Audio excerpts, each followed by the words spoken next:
disagree profoundly with Premier Smith's referendum. I'm a patriot. I love this country.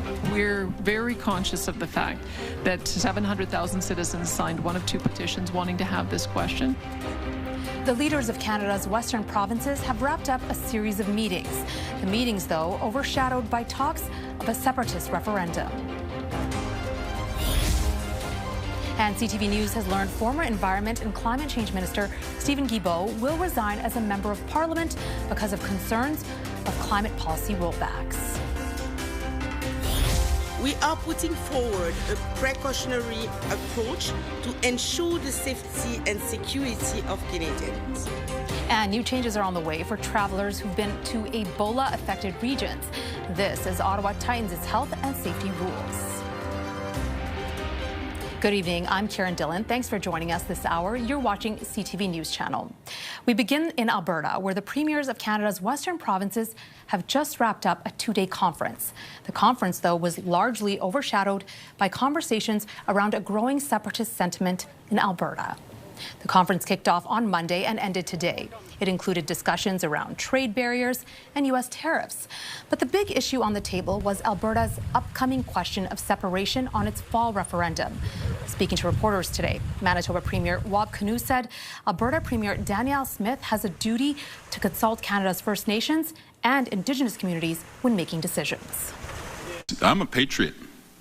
I love this country. And I just wanted to say thanks as a fellow Canadian for the leadership in the room who had stopped the referendum question from moving them forward. And I thought that was important to say as a representative of Manitoba.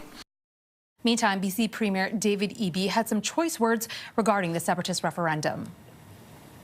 I disagree profoundly with Premier Smith's referendum. I think it is a huge mistake. And Premier Smith disagrees with me profoundly about issues related to a pipeline to the North Coast and the North Coast tanker ban. That's okay. We can disagree with each other, and she can still give me a real nice pair of boots, and I can come here and say, what an amazing province you have. We got to find a way to work these things out together at the table, and we have to be at the table to be able to do that, and we will. With more on this now is political analyst Michael Geoghegan. Michael, welcome to our channel. Thanks for having me.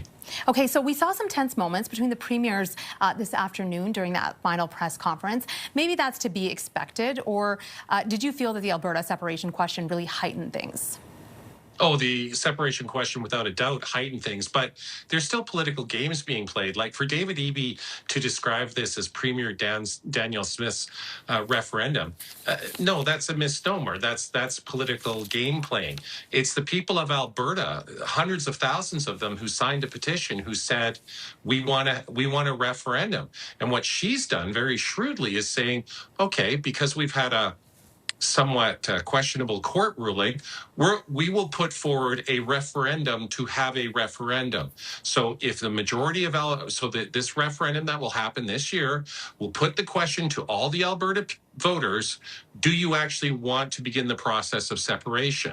So what that then created was an opportunity for both Ottawa and for David Eby to come to some kind of reasonable compromise regarding getting Alberta's product to Tidewater.